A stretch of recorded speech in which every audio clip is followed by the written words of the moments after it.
Hello. In my last video, I said that my next video would be about responsibility, and I'm definitely going to do that video next, but I decided I'd rather start focusing in on the actual emotions because one of the questions I get the most when I start talking to people about feeling their emotions is how? How do you do that? I really don't understand how to feel my feelings. What's the difference between thinking I'm feeling them or just naming them or talking about them and actually feeling them? So I'm going to talk a little bit about different ways that you can feel different feelings, and I'm going to go through really the main ones in each a separate video so that we can really take a look at those and get some good ideas. There's lots of different ways to feel feelings. And first, I'm going to go through the expressing and actually sort of acting out the feelings or really getting into the energy and the action part of feeling. Because for me, that's one of the great ways of feeling feelings that feels very cathartic and active and just tends to get them out of your body quickly. And I feel like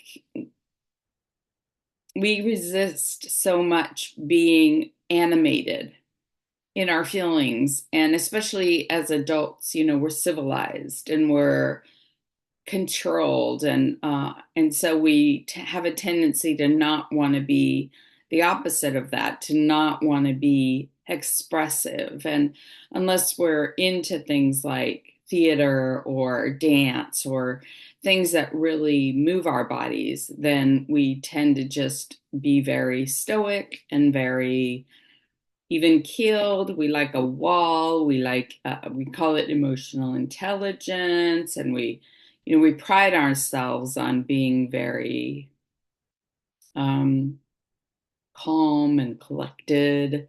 But a lot of times, what I like to say is we're really pressure cookers. And yeah, the pressure cooker can seem to be very calm and collected, but put that pressure cooker out on the roadways and see how they behave. Because I know that people who seem to be very calm and collective, when you get them driving, they become really aggressive. They sort of let their emotions out on other drivers, and it can be kind of scary because there's a lot of uncontrolled rage or um, I see a lot of feelings of people when they drive that I don't see normally when I'm interacting with them. So that's just one way that people can tend to show a little bit more of their emotion. But if we decide that we're going to do it in an active way, that can be a really healthy way to do it. And the first emotion I want to talk about is fear, because I feel like that's a really big one, and it's been really big for the last few years, I think since COVID. I think fear has just been one of those emotions that has been lingering. But I think it is also an emotion that runs through our society very, very deeply because all of us know that one of the number one causes of disease, which I always like to make sure that we remember it's dis-ease. The opposite of ease is stress, right? And stress is really fear. It's fear that of failure, fear of making a mistake. It might be fear of not performing the way that you should, fear of missing a deadline, fear of disappointing somebody, fear of not keeping up your end of the bargain, worrying about your kids, worrying about your spouse, worrying about your parents, worrying about your friends and family. I mean, um, there's so many things tied to fear. And then the first thing I wanted to do is just kind of have a list of emotions. Because another thing is that when I work with people, sometimes I will ask them how they feel, and they give me an answer that's not an emotion, that's not a feeling. It's more of like I'll say, how do you feel? And they'll say terrible or What is another one that's not really a feeling? Upset. How do you feel? I feel bothered. Those kinds of things that don't really describe the feelings. So the feelings of fear can be nervous, obviously fear of a lot of different things. And I think our deepest seated fear is fear of death, but it can also be nervous, anxious. Anxious is a word that's used a lot, but I still don't think anxious describes fear as much as you can get deeper. Panic is more of a feeling than anxious. Worried. A lot of people understand worry. And something about worry that I think is important is that somebody defined one time is worry is a prayer for what you don't want. And when I heard that, it was like sort of a wake up call for me. So it's another way of that we just accept fear. Like, of course, we need to worry. If we're not worried, then we're not being responsible. We don't care about people. And that is not true, but it is something that we believe. Another one is stressed. Again, we talked about stressed. Overwhelm can be fear, like it's just too much. I can't do all of this, or I can't take on all of this, or I can't be responsible for all of this. So it's an overwhelm. Shocked. We can be shocked at something that happened, and just, if somebody dies suddenly, if something happens suddenly, that's where post-traumatic stress disorder comes from, is just this shock of something that happens and feeling like things are surreal for quite a while. Tense and paranoid are some of the different feelings of what fear feels like. So that will help you to understand that when you're feeling any of those things, and the more you can name them, the easier it is to express them. And that, again, is how we feel feelings. We feel feelings by expressing them, not repressing them, not suppressing them, because that leads to depression or anxiety.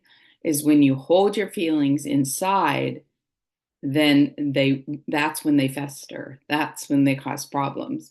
And what we have is we have a lot of fear inside of us that needs to be released. And the more that we can release it, the more calm, the more peace, the more ease we can begin to feel.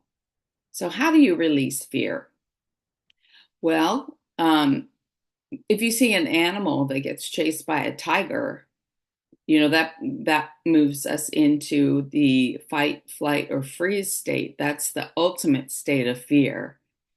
And the animal will shake vigorously afterwards. And what the body is doing is it's releasing the energy of that from their body. And so if they're being chased by a tiger, or you might see it with a domesticated dog or something like that, it's lightning, a big storm, or fireworks, then you will see them just begin to shake vigorously. And that is how their body naturally releases that energy. So shaking can be really good.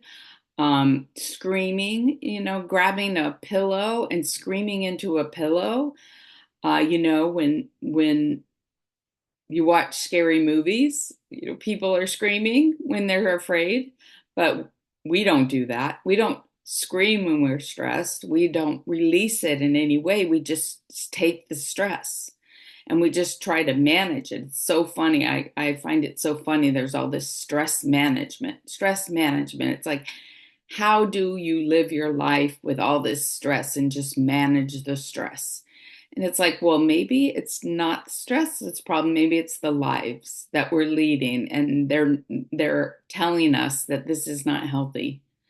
And maybe it's the lives that need to be changed, not that the stress that needs to be managed. So we need to release it from the body. If we're afraid, we can scream, we can breathe, deep breathing. That's another thing. When you're afraid, what do?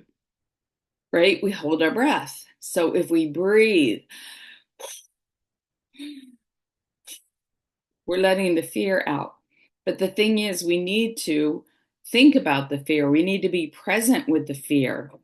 Where is that fear? What does it feel like? Okay, let's say that I almost got into a car wreck and I missed it just by a hair. Maybe I pull over into a parking lot and I just breathe instead of pretending that it didn't happen. I need to get that out of my body, that adrenaline, because that stuff builds up and it releases chemicals in my body that don't serve my body. And it just gets buried in there and they become these wounds, these blocked, trapped um, bubbles inside of us or sores that need to be released. And we need to take the time to feel them. And so if you wake up in the morning and let's say you don't even know why you're afraid, you just feel afraid. Well, sometimes when we turn on the news and the news is constantly bad, then we just feel fear all the time. And so we need to start recognizing that, hey, this doesn't feel very good because, when I look outside my front door, for the most part, I don't see a lot of problems, but when I turn my TV on, that's all I see. And so constant bombardment is not healthy for the body. And so, can I go out and take a walk? Can I breathe some fresh air? Can I get out in nature where it's quiet, where I can listen to the birds and watch the squirrels and not find out, what's happening on the other side of the planet that I need to worry about? Uh, it's just what's best for your health. And that doesn't mean you don't care, but when our ancestors were young, they didn't have access to what was going on the other side of the planet, and they didn't have to live these stressed lives. They were just enjoying and being in the moment. And if we are constantly in fear, that's not healthy for us. But we're also going to worry about our family. We're going to worry about our kiddos. We're going to worry about, I mean, we don't have to, but we've been trained to do that. And so as we start recognizing that we are doing that, we can start to say, hey, how does that feel? It doesn't feel good, and just, you can also just sit with it. Because one of the things with feelings is that they are they're strongest when they are not recognized. So if you're just running around feeling anxious and you don't know why, then there's no way to heal that anxiety. There's no way to let it out of your body. It's just, I feel anxious. That's why I don't like that word, because it's so general that doesn't give you anything that you can release, right? But if you say, I feel anxious because I'm afraid that my friend who is sick, might die. Okay, so there is a feeling of fear that you can release. Okay, I'm feeling that. I'm feeling that in my heart. It makes me feel really afraid. I don't want that to happen. And so you can just breathe into that and you can feel that in your heart. And when you can locate it in your body, this is one of the really important things. If you can locate where that emotion is in your body, let's say it's in your heart, let's say it's in your gut, let's say it's in your mind, if you can go there and you can just pay attention to how it feels, then what you're doing is you're getting out of your mind and you're not thinking about it. You're feeling it. You're actually getting in touch with the sensation of it, and that's how it releases. That's how it expresses. So let's say you can feel it in your gut and you just put your hand on your gut and you say, okay, it's right in my gut. I can feel it. It feels very heavy. It feels like a bowling ball. Well, your mind can't feel that. Only your body can. And when it becomes a feeling in your body, then you are able to release it. But your mind, it's like your mind is a screwdriver. You've got a nail. Your body is the hammer. If you want to hammer in that nail, you need the hammer, not the screwdriver. Screwdriver is going to think it can do the job, but it really can't. You've got to feel it in your body. You've got to connect with feeling.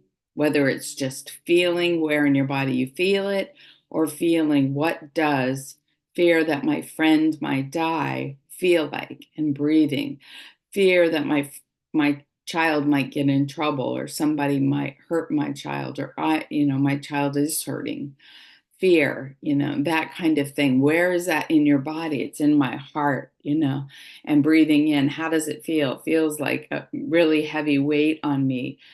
Like I need to save my child. I need to protect my child at all costs. And then, we become these helicopter parents, these parents that um, don't believe our children can take care of themselves, that they have their own guidance, right? So I know I bring a lot of extra elements in when I'm explaining things, but I feel like it's important. And so just knowing that my intention is to help you to understand how to feel different feelings. And I want to make sure that as I go through that anything else that comes up, I can also mention, because I think there are always nuggets in whatever comes up for all of us. But so this first video has been about how do you feel fear? And I try to make it a practice every day to sit and be with myself for a little while and just feel into my body and kind of ask myself, this is a question that I really have. And it is, do I feel like I'm suffering right now? And if I get that answer is yes, then I'll say why. And maybe it's that I have a deadline or there's something I need to do today and I'm afraid that it might not go well, or I might not get it done, or I might let people down, or something like that. So it's sort of a fear of failure, a fear of not performing, a fear of not having enough time. And then I'll just sit with it and I'll just spend time with it and I'll say, okay, I'm feeling this. It's okay that I'm feeling this. Let me just sit with this and be with it and see if I can clear it a little bit. And if you sit with it and just allow it to be there, then you'll find that it starts to soften and starts to soften, and you can get into a clearer, easier place that helps you perform better, because you're not performing from as much fear as you were if you didn't take the time to just feel into that little bit, to express it and release it so that it's not a pressure cooker waiting to go off. Because if it is a pressure cooker waiting to go off, a lot of times that can get in the way of you executing in the way that you need to. And so that can block us too. So I hope this was helpful. That is just a little more about fear. If you have any questions, please put them in the comments. I'll be happy to answer any questions that you may have. And also, if you like my videos, if you could like, share, or subscribe to anybody that you can think of that might benefit from them, that would be really helpful. I'm just getting this all started, and I'd love to reach as many people as I can who this might be helpful for. So thanks again for your time today, and I'll see you next time.